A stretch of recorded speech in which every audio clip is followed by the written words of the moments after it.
Это вот из последнего пула по подготовке к собранию. Потом резолюцию обсуждаем. Салям алейкум. Вот здесь мы собрались, как говорится, по одному поводу и чисто, как говорится, включились в дискуссию по терминам. Это, вероятно, всего, конечно, нужно определяться в терминах, но у нас осталось 1,5 месяца до подготовки заявленной акции, которую мы хотим провести 18 октября. По крайней мере, из выступающих, прозвучало из некоторых выступающих конкретное предложение, но я, допустим, не слышал от руководителя организации, хотя вот Васи, как руководитель МилиФРК, сказал, что берем на себя обязательство МилиФРК привести на это мероприятие 2000 человек. А вот другие организации, которые здесь представляют, никто как-то не отреагировал на это и вроде бы согласились с той цифрой, которую озвучил председатель МилиФРК, а сами за собой вроде не хотят приводить или не могут приводить, я не знаю причины. Хотел бы заострить внимание на том, что если мы, извините за такое выражение, прокукарекали на весь мир о том, что мы проводим второе чрезвычайное собрание, то мы должны уже действительно масштабную какую-то акцию провести. Да, вопрос о языке, который здесь о региональных языках актуально, мы обсудили, возражений нету, надо добиваться. Но мы конкретно собрались по этому вопросу.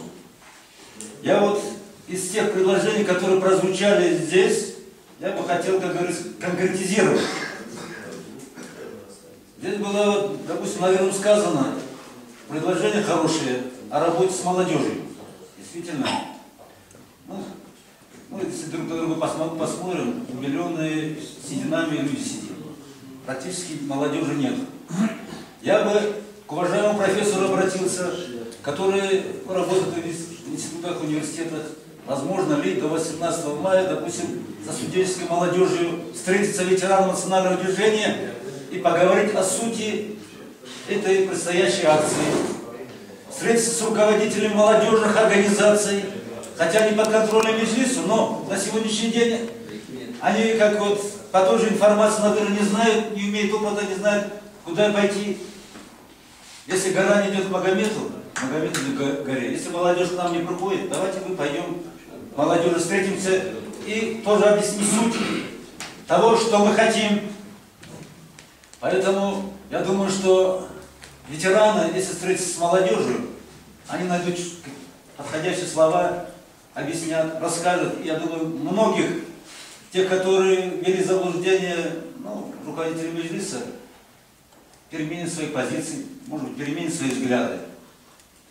Действительно, я с двумя руками поддерживаю предложение Надыры, чтобы на следующее, как говорится, сентября собрание мы привели и своих детей, и своих внуков, пускай учатся у родителей, у своих дедов.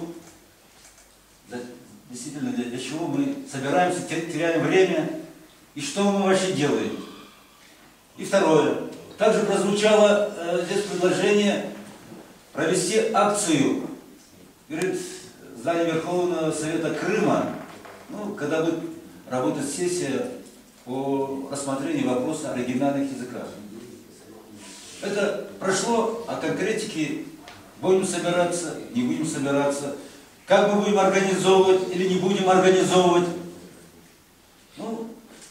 Немножечко, как говорится, здесь подход несерьезный. Я считаю, допустим, что нужно собраться, провести эту акцию. Это будет своего рода предварительная репетиция перед 18 мая. Октября. То есть, извините, 18 октября.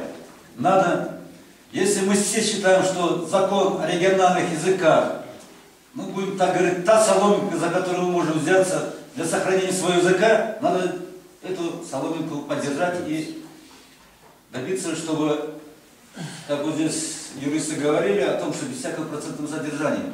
Вот в Ялте мы 1% не составляем, значит, что у нас язык, закон о региональных языках распространяться не будет. значит мы будем, опять же, как говорится, По зеленые. Крыму, по всему Крыму.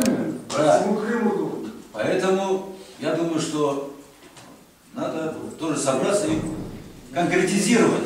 Не расплываться, как говорится, разными мыслями, разными вопросами, дискуссиями. Давайте конкретизируемся на предстоящих мероприятиях. Вот те предложения, которые я сказал, я озвучил. Хотелось бы, чтобы от следующих ораторов тоже были конкретные предложения. Спасибо.